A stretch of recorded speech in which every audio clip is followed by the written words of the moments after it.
Ang kwento nating ngayong araw ay pinamagatang si Silanggam at si Tipaklong.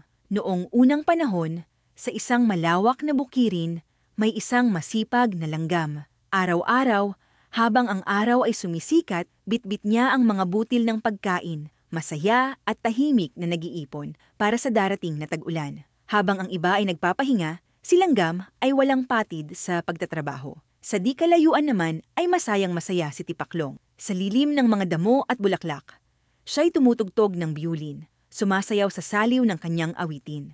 Halina't magsaya! Ang kanyang sigaw habang ang hangin ay umiihip at ang mga dahon ay sumasayaw sa kanyang musika. Hindi alintana ni Tipaklong ang oras. Ang mahalaga, siya'y masaya. Isang araw, habang pasa ni Langgam ang isang butil ng bigas, nadaanan siya ni Tipaklong. Sa gitna ng kanyang pagtugtog at pagsayaw, tinawag niya ang kanyang kaibigan. "Kaibigang Langgam!" sigaw ni Tipaklong.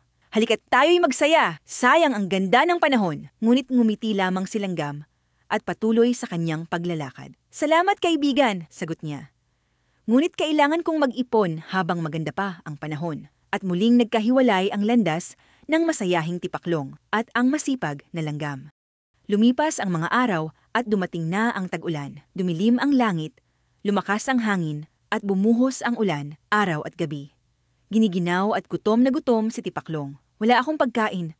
Wala akong masilungan," bulong niya habang basang-basa sa gitna ng ulan. Sa gitna ng ginaw, naalala niya si Langgam. Kaya't kahit nanginginig at halos hindi makalakad, pinilit niyang puntahan ang bahay ng kanyang kaibigan. Sa wakas, narating ni Tipaklong ang tahanan ni Langgam. Basang-basa, giniginaw at halos hindi makapagsalita, mahinang kumatok si Tipaklong sa pintuan. "Tok, tok, tok!" Agad binuksan ni Langgam ang pinto at nagulat sa nakita. "Kaibigan!" Bulalas niya. "Halika, pumasok ka!" Mabilis siyang kumuha ng tuyo at mainit na tela at pinaupo si Tipaklong sa tabi ng apoy.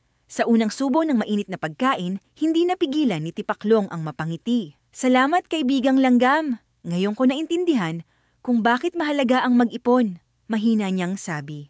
Mula noon, nagbago na si Tipaklong. Hindi na siya umaasa lang sa magandang panahon. Tuwing sumisikat ang araw, maaga na rin siyang gumigising, kasama si Langgam sa pag-iipon ng pagkain. Ngayon, natutunan na ni Tipaklong ang kahalagahan ng sipag, tiyaga, at pagkakaibigan.